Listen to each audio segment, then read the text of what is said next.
fleeing in terror from things beyond description.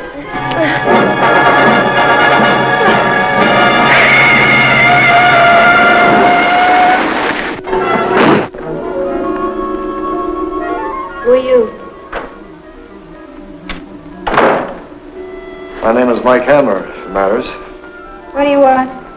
He was out to get men who tortured women and killed with the ferocity of wild beasts. This was their jungle. Cut the knife! Kiss Me Deadly stars Ralph Meeker, winner of the New York Critics Award. Through his great talent, the vivid character of Mike Hammer comes to life as never before. They came last night, right after you left. I heard them. I hid in the basement. Only a woman could help him solve the murderous riddle of Kiss Me Deadly. She's dead. But I'm not dead.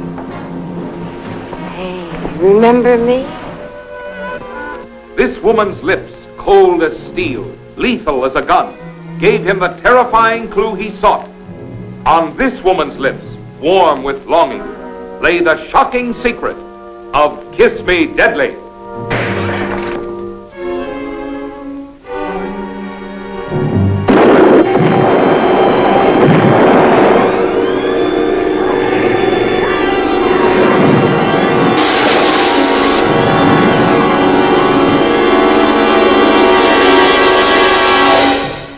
To a party on Saturday night.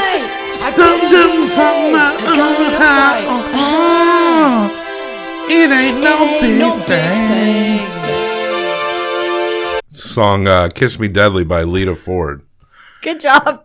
And it also matches the title of the movie we're discussing. There was also Billy Idol's first band, Generation X, had a good song called Kiss Me Deadly. Kiss me deadly.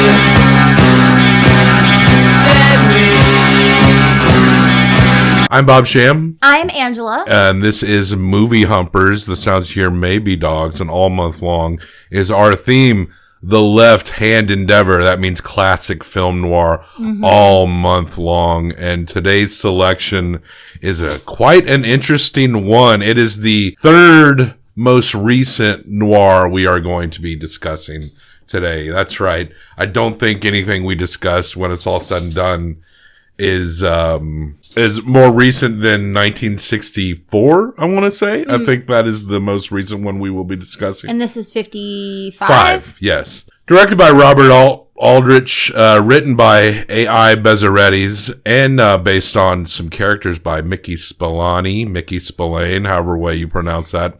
Mickey Spillane. Mickey Spillane did not like not a fan. How much was changed of his character of Mike Hammer. Mickey Spillane was one of maybe the biggest author in his prime during this time. Like he was selling a lot of books, right off the rack. So. Oh yeah, a lot of pulp. And Mike Hammer, that character, he's just kind of an oaf. He's gruff. He's rough around the edges. Yeah. He's like an 80s action movie protagonist before, like a post-Reagan reactionary character, before we really even got one. He's scuzzier than most of our guys that we will see. That we're seeing this month. I think the most famous one, when it's all said and done and looking back, is probably the Philip Marlow character, the Raymond Chandler character. And a lot of guys you'll see are almost stand-ins for that type of a character, just in variety of ages. But like Marlow, you can tell he's been through it. He's seen some things, maybe done a few things he's not proud of. But there's always some kind of streak of honesty. He has his own moral code. Yes, there's a little bit of that Gary Cooper in there, There's a little bit of that. And I think what's interesting about the Mike Hammer character is like, you don't get a feel for that at all. He almost seems like an oaf. I don't know if he's that good at being a detective, because it just seems like once Trouble realizes he's involved in their shit, it just comes to him. Yeah, well, I would say there is a good detective in this movie, and her name is Velda, and she is his assistant/secretary. Yes, that's right. She finds all the names, she meets all the people. And FWB as well. Right. But they haven't really... Oh, yes. definitely. They haven't really done any sort of case like this in the past. They very much do. One person thinks their husband or wife is cheating, and then they go and pretend to date them and get photos. The real typical private eye thing. You're just following people to hotel rooms and shit. Yeah, and, you know, like you said, this one just finds him. He's driving down the road and he sees a woman, her arms stretched out. You see her above my head there. Yeah, she's Cloris fucking Leachman is who that is. Yes. Very young Cloris Leachman. Her first feature film, Cloris Leachman. She will always, everything you see her in will have a tinge of sadness. I'm just thinking how much you can tell about a person from such simple things. Your car, for instance. Now, what kind of a message does it send you? You have only one real, lasting love. Now, who could that be? You. You're one of those self-indulgent males who thinks about nothing but his clothes, his car, himself. But you do push-ups every morning just to keep your belly hard. You against good health or something? I can tolerate flabby muscles in a man and make him more friendly. You're the kind of a person who never gives in a relationship, who only takes. Cloris Leachman is playing Christina Bailey. And this Christina Bailey has seen some shit, but she can't tell old Mike. No, but she says to him, can he just take her to the bus stop? And at one point she says, if we don't make it to the bus stop, remember me. Remember me. And he's like, we're going to make it to the bus stop. And she's like, cool. If you make it to the bus stop, you can forget about me. But if we don't, remember me. Like she's... His car, he basically gets cut off, and he gets... For a lot of the action, the abrupt action kind of occurs off screen. Yeah. Not even off scene, but almost like the camera, it like moves just beyond the camera and happens. You like might hear something, and then you see someone fall, but you didn't actually see the contact made. So there's a little bit of his car kind of goes off road, and then it cuts to him knocked out on the floor of a fucking cabin, and we see her legs dangling, but she's being murdered, strangled, killed. And, you know, the Hays Code definitely is going to prevent directly showing that in a U.S. film, but there's something just particularly creepy and scary about the way that they did shoot it. And there's some shots in the approaches here that feel so really interesting and refreshing. There's mounted camera shots on the cars as it's pulling in. Yeah, there's some really cool good stuff. He gets shoved into a car unconscious, and she's dead, and they push the car off the hill. And he wakes up in a hospital bed, right? Yeah, 3 days later, Velda's there. She kisses him. You think, is this his girlfriend? No. No, I don't think Mike Hammer feels love. I don't think he feels love. No, I think Mike Hammer uses people for whatever he needs in that moment. You're the kind of a person who never gives in a relationship, who only takes.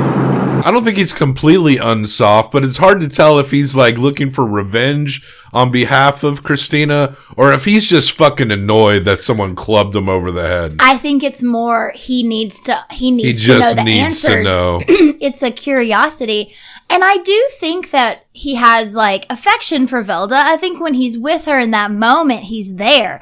But when he's not, or he has another thought, he just like switches to that completely. He kisses at least 3 different women in here. And she can even tell, like, he'll shift his body and she knows, like, oh, he's not with me anymore, you know? Yeah. And it's like this unspoken thing. I thought she did a very good job in this movie. I really liked her and their, like, chemistry. So, he kind of bowls his way through. He's got this friend who's like a Greek mechanic guy who's very boisterous and loud. Mikey! Uncle Mikey!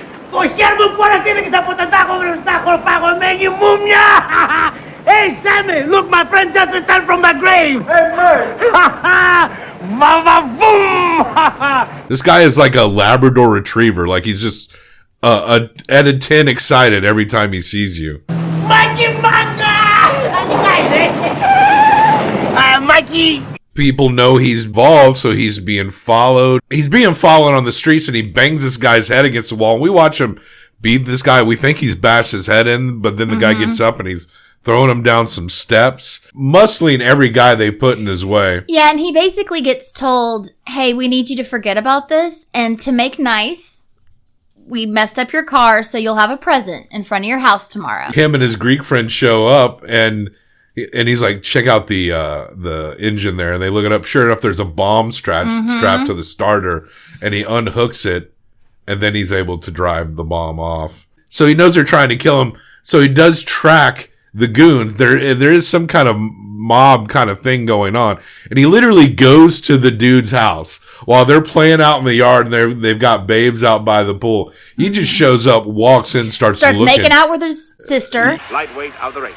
And jockey. How do you do, ma'am? Skin diver. How do I do? Dudley Carroll. Glass Crazy. Door, #3 with Jerry Percy.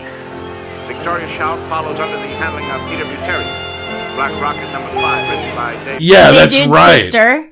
That's right. She invites him into the house. And she's just looking around. I don't think she even gives a fuck about anyone else there either. It didn't appear so. He starts looking all around the house, and that's when the guy steps up. Basically, he's like, you tried to blow me up. And the guy doesn't deny it. But there's somebody else that he's working for, that he's under, that he's moving for, and they're all looking for something that the Cloris Leachman character knew about. Yeah, and the police are looking too, and they're like fucking assholes. And I think this is the point in which the story diverges. I don't know how much of it matches ahead of that, but the novel, the original story, was all like mafia based, so you could see this guy being like part of this family, and they kind of did have that. He loses his gun early on. He usually has a gun. He loses his gun, and then the main story of this was actually, surrounding this like mafia situation.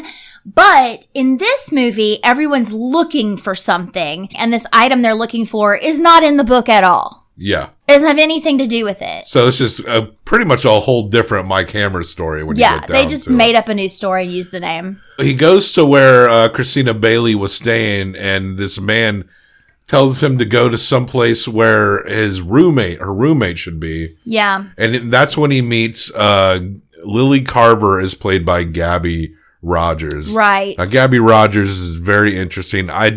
We kind of were split on her performance or how she presented herself. There's something kind of like off about her, though. That's like, she might be one of my favorite femme fatales this month. She was scared. She was more and more scared.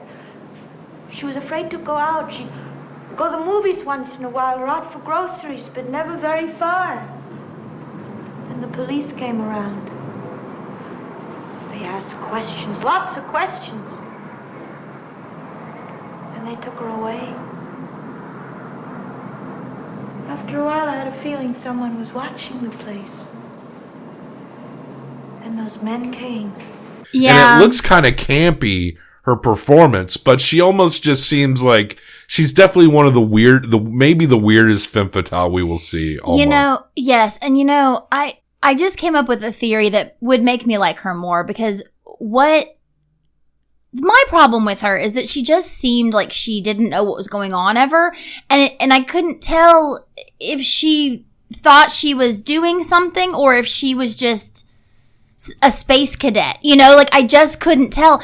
But if you think about it like that, and if you think about like her mood swings and what we find out about her more towards the end of this movie, like, she seemed to me as though she would have been the one who escaped from the insane asylum. Yeah. Right? And maybe she did. She's like, and that makes me like it more. That like makes me get it more. She almost seems like the most accessible in her oddness, her craziness. Yeah. Like someone like a Rita Hayworth almost is like you're seeing her from far away. She glows too bright, Oh yeah. It doesn't feel accessible, but this one, I wanted her to just throw out a line that's like, I cut my own hair, something like that. Yeah. Mike does kiss her. I mean, he's got to kiss all of them. Well, she kisses him, and he doesn't really want to kiss her. She's a little too crazy. Crazy from good her, pussy, once he thought she didn't know anything, he didn't have anything to really gain from her. He was just protecting her. Right. And I don't think that I think maybe a little too crazy. Like, this girl would be in love with him if he did anything with her. Yeah. But you know what they say about crazy. Yeah. Am I right, fellas? Yeah. So she's just floating around. And there's a man with it's black and white, but a man wearing blue shoes, and we see blue fancy shoes. His lady, his assistant, his fuck buddy, Velda Wakeman. She's doing a lot more legwork, it feels like. He's just getting in fist fights, and people are coming to him being like, back off, Mike. Yep. And he's just kind of stumbling his way through the case. But she's the one that's like, okay, I will essentially be escort detective, and I'll talk to this art dealer. Carl Lavello, you know, but Dr. Soberin. Does that do anything for you? This joker says there's a new art in the world, and this doctor's starting a collection. What kind of a collection? I don't know. He tried to date me. She says at some point that there's a new kind of art that's being collected. And I don't know if that's like code or what. Like abstract or something. So, but then you think like, oh, are they looking for art? You know, is this some super valuable stolen thing maybe? Yeah. But I don't know. But no, it's not. Everyone's just kind of webbed into. I think it was just another way to like get you off on some kind of smuggled item or something. Oh, they kill his friend. That's the mechanic, right. The guy blue with the suede shoes man kills him. And they make it like you don't see the guy in the shoe with the shoes' face, but maybe he was more famous at the time, but he's just, I don't recognize him. I'm sure he's a famous character actor or something, but I don't recognize him. So it seemed odd that he was like a mystery sight, and then it's on him and it's just this guy, right? Yeah. Most people don't know that Spider-Man is Peter Parker, right? So if a villain gets the drop on Spider-Man, and I guess he could take a picture, and he takes his mask off, he's gonna be like, who the fuck is this guy? Right. Right? Yeah. So take a picture, I guess, if you knock out Spider-Man and take his mask off. So Velda ends up getting kidnapped because she's having to throw pussy around to get some information. Yeah. And Mike's pimping her out. With a few drinks and one thing leading to another, I suppose I could get some more information about the doctor. Do you want me to date him? Well? Well, what? Well, what do you think? I think I'd like to get my hands on whoever killed Nick. You want to avenge the death of your dear friend. How touching. How sweet. How nicely it justifies your quest for the great what's-it. He's the pimp detective. He basically is, and she's trying to always make him jealous about it. He's not forcing her to do any of this. She's doing it essentially for him, but I mean, and obviously she's an employee, so she's getting paid. But she does kind of want to make him jealous. Like, she's like, do you really want me to go and, like, date this guy? Yeah. Do you really want me to date him? And he basically doesn't give a shit unless, like we said, unless he can get something from you in that moment. He's on to the next thing, and he actually doesn't care what you do when you're not around him. Yeah. As long as you're available to him when you are. Right. Or whenever he wants you. He's a user, basically. He totally is. Literally with everyone. He even has, like, yeah, it's insane. But, he has like a cop friend that you think is his friend. Yeah, but they're dicks. The whole cops are. They even give him the kind of in the beginning like your methods are rough and violent, right? She was a cute kid. Had the nicest way of needling a guy. There'll be a long pause before those characters get a line on who killed her. Well, I wasn't fast enough. You could do it a lot better. Is that it? Now look, Mike. Who do you think you are? Two other things happen before we get like kind of to the end of this movie. One is he keeps thinking like, what is this remember me thing? And so he basically is like, she didn't have anything on her. She was like naked wearing a trench coat. He was like, I gotta go see her dead body. And Velda is kidnapped as well. So he has at least got enough soft spot to want to free her. Yeah. So he goes, and the morgue guy is a real dick, a douchebag in this. Like, well, it's like it's a riddle, and he waits for him to solve the riddle to be like, yes, she swallowed the thing you're looking for. Oh my God. And so he's like, give me the fucking thing. And he's like, I want like a lot of money for this. Like so Mike like breaks all his fingers and gets the key and figures out that it's to this athletic club locker, and he opens it and there's this box inside a box. Yeah. And at this point we're like, what is it? Yeah. What is in I was this box? really excited at this point, right? I know. And so he opens the box. I mean, it's like a box in a box, and he opens the interior box,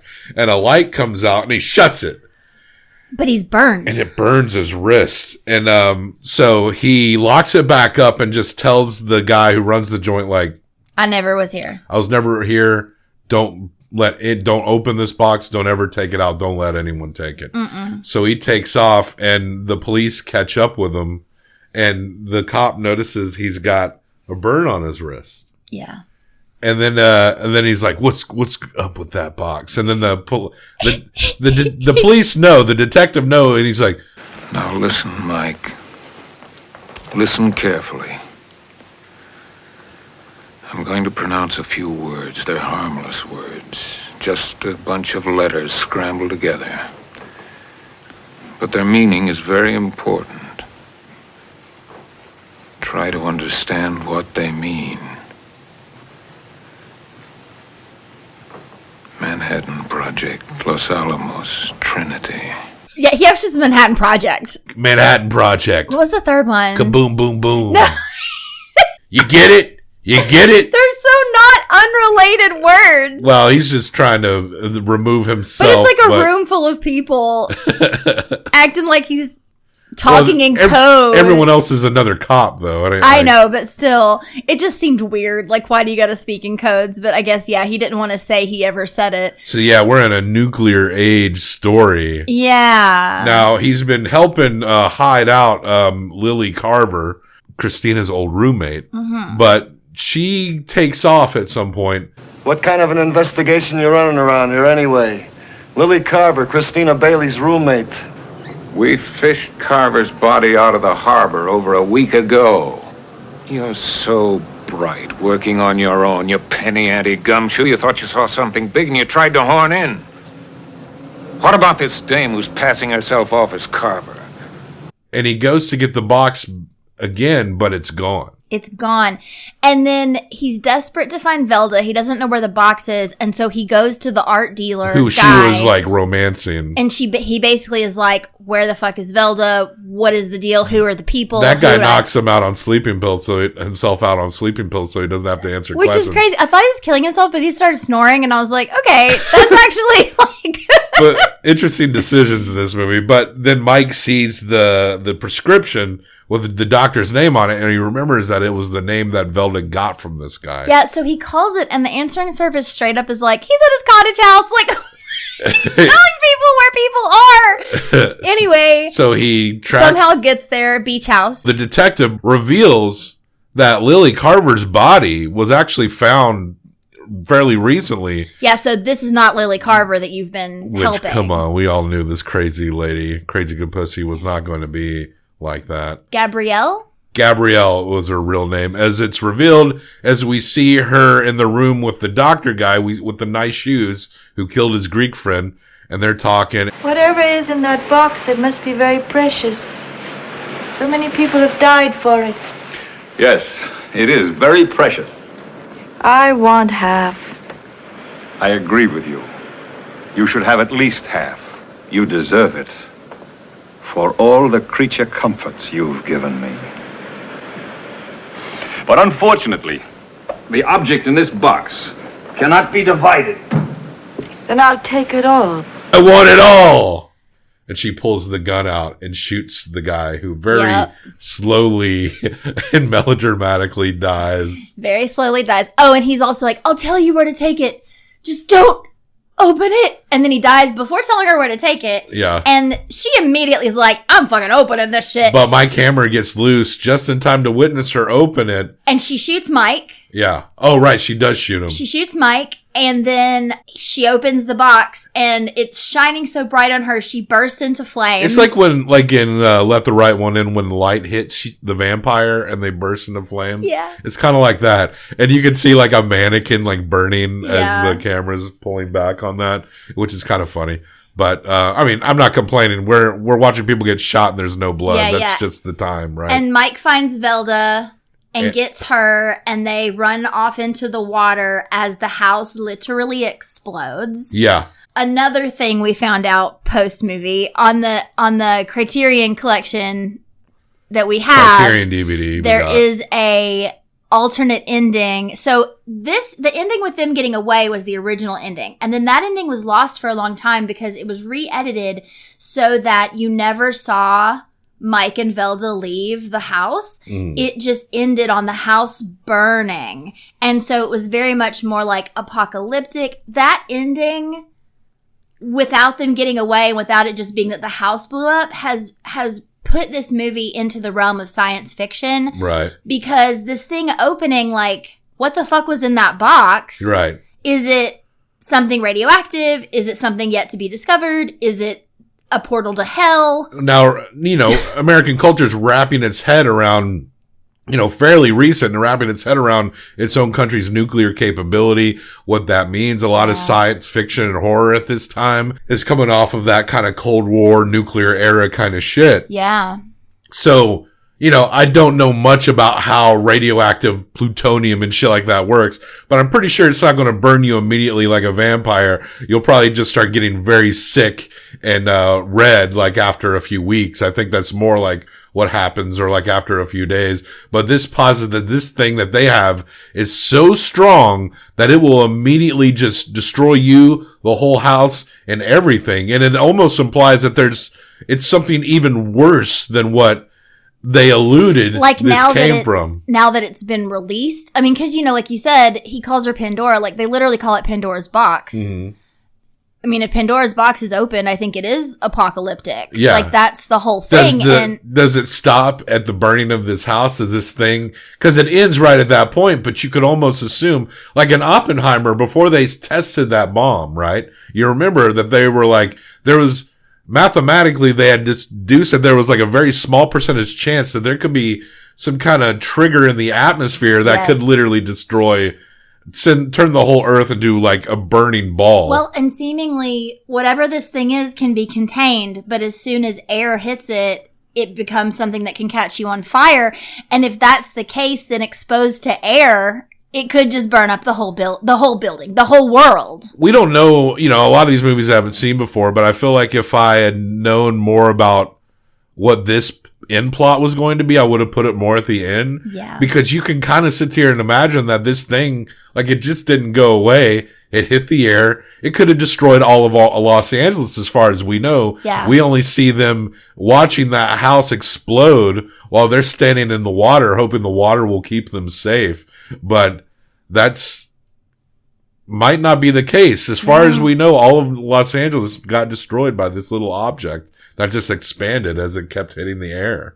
And, so that is kind of a cool little thing. It has this feeling like it's leaving this prime era of this popular genre and heading into, something different, a new era in American history and how entertainment interprets what's going on with its own culture in film. I feel like the ending of it feels to me very Hitchcock-esque. Well, there's like the mystery of not knowing. Well, there's the movie Notorious with Ingrid Bergman and Cary Grant, where and that's older than this movie, where they were talking about like there were nuclear secrets and stuff, and apparently the government questioned Hitchcock because there was just kind of so much that seemed to be too much correct. Too much that seemed to be on point with stuff that was going on. Oh my god!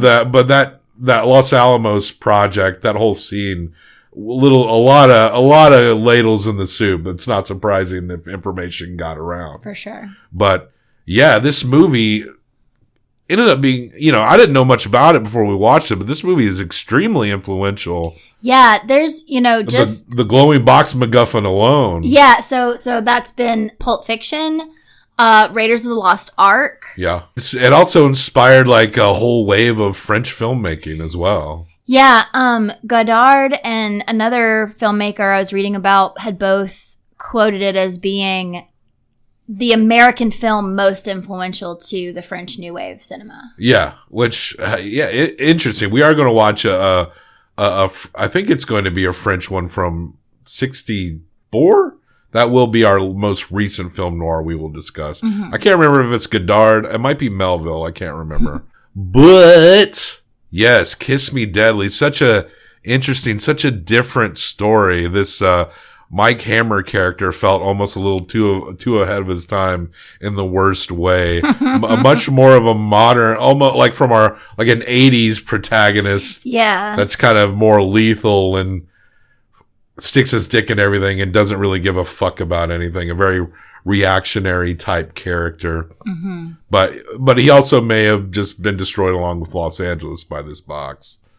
Who knows? So a fascinating ass movie.